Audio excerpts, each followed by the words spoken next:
Good evening, everyone.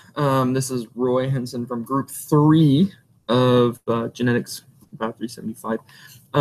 This week is Thanksgiving, so there really isn't any group problems or any group videos to go this week. So I was like, maybe those that watch my channel that actually look for our videos to see, hey, help, maybe they would like some help with these problems or some explanations, or yeah, just gonna go with that. Anyway, so I'm just going to go over these problems real quick by myself. Myself and I'm going to go over these answers with you. Let's do this screen share real quick. All right, so here we go. So a lot of this is vocabulary. The notes this week are really simple and really easy. Okay, I feel they're easy. It doesn't help. This is the second time I'm taking the course. So the first question just concerns the molecules involved in translation, and it's just asking you to go through and find these different proteins that are inside of that go along with the translation process.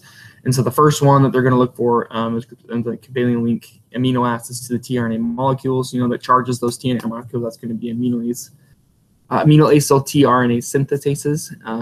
And so that could be, there's like 20 of those suckers. So that's kind of how that works.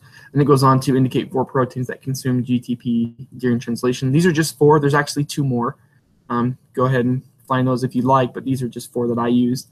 IF3, IF2, EF, and EFTU, and EFG.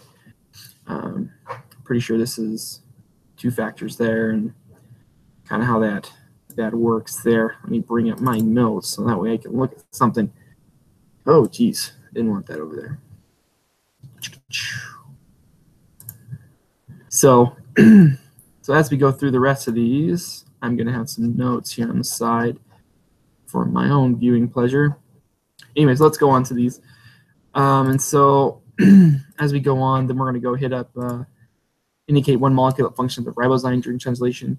That's going to be peptidyltransferase. It's also known as 23SR or srRNA. Indicate 2 proteins that recognize stop codons. That's going to be these guys here, RF1 and RF2. They're in the stop codon section of the notes. Indicate one molecule that forms hydrogen bonds with a shrine DeLargo sequence in the mRNA. It's going to be 6S rRNA. Again, notes, they help you out a lot. I would highly recommend them. So we're going to go fill in these blanks real quick. So the first amino acid in the prokaryotic proteins, that's going to be the methionine. And so it's just N, F, methionine. E. coli proteins, and that delivers charged tRNA to the A site. That's going to be EF2, elongation factor to U, ribosome translation factor. The C is the initiator. tRNA binds to the P side of the ribosome, whereas the remaining charged RNAs bind to the A side of the ribosome. Just kind of moves its way through there like that. The elongation factor G is a translation factor that helps ribosome move one codon in the 3' direction along the mRNA. Elongation or initiation factor 3 is a translation factor that guides mRNA to the 30S ribosome subunits. That's what the IF stands for. The AUG codon is a start codon. That's pretty consistent across the board. And then I chose for my stop codon AUG, but there's also 2 others you can choose from. Degenerate is the term that indicates more than one codon specified for the same amino acid, and the final amino acid located at the C terminus of the polypeptide. So that's pretty cut and dry there. Then it's gonna, these, I actually really like these. This is a little puzzle game for me that I just kind of go through. It's pretty, and so it's giving you the mRNA codons, and so you have to consider the anticodon. And so there is a slide. Let me bring it up real quick. There is a slide that will help you with this. It is right here. This slide right here in this little section. See if I can zoom that up for you a little bit. This guy right here. This is your key and your lifeblood. So it gives you the codon. So if you have your mRNA codon, this is your 3rd one. This is the anticodon. And so for the problem that we're working with is they give us the codons, consider levels of possible T anticodons. So we go back to the slide here. I think I'm just going to copy this sucker over. Just gonna put this guy right here. There, perfect, right? Too big. And so shrink him a little bit here. And so UU, the opposite one's gonna be AA, and then G. So that's gonna be, so you're gonna go with the G's here. So there's gonna be a G here on my codon, so that's gonna be C. A G here on my codon, so that's gonna be A. And my G here on my anticodon is gonna be U. And that's how you solve those. And you just kind of go through the whole thing, transpose these, and then remember these are gonna be in the opposite direction. So be sure to put the 3 to 5 prime on there, because they are going in the opposite direction, and then you can go ahead and solve for the rest of them there. Have fun. It's a fun little simple mind game. And then as we go down, number 4, it's bringing in some math. So the math, and so it's giving us the average amino acid is 125 Daltons, which is I think it's a weight, it's a molecular weight, and so if the protein is 218 kilodaltons, so 218,000 Daltons, 1,000 Daltons divided by 125. How many amino acids are found in protein X? 170 or 1744. Okay. What is the length of the mRNA coding region? So it's asking us how many mRNA sequences are in there. So you're going to take how many proteins you have times it by 3, and that's going to give you how many mRNA coding regions there are, or mRNA.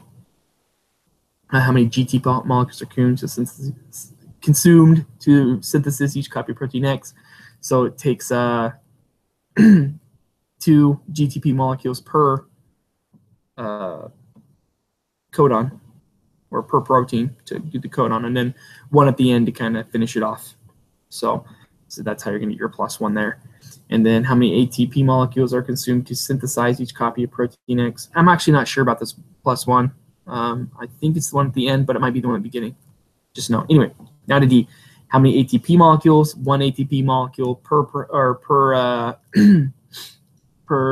TR or polypeptide. So 177 or 1744. And then what is the group of the enzymes that consumes ATP to synthesize protein X? Just like up in, I think it's 1A, that's going to be the amino acyl tRNA synthesis. So kind of go in there. This last one below is a list of proteins, nucleic acid synthesis involving translation. Gives you a list and just kind of go through. And so as you go through the notes, you'll just find these. So first one is just going to be initiation factor 2 or initiation. So initiation factor 1 or 2, initiation factor 3 is Shrine D Largo because that's how it starts. You have your start codon, you have your tRNA F methionine, and you have your 16S rRNA, which is part of that major subunit translation elongation. So you have elongation factor 2, elongation factor G, 16S rRNA, 23S rRNA, and then termination. I don't know what RF stands for. Sorry. And then the stop codon that is given above, which is above codon. The 70S ribosome, that's going to be your 6S rRNA and 23S rRNA because it's the ribosome. Yeah. Which of the above is found within the mRNA? And so that's, what's the mRNA sequence you have here? You have the Shrine D Largo, the stop, and the start. So that is 1 through 5. That is my explanations. I think I only had like 1 or 2. I was just kind of like, but yeah, look at the notes. You got it. Thanks for watching. If you have any questions, problems, I guess you can leave a comment. I don't even know how that works. Like the group meetings, and I just thought it'd be nice just to continue on, 9, 10, 11. It'd be funny if you went 10 to 12, poor sucker's following my stuff, and then he gets 11 and he's SOL, Anyway, have a good night.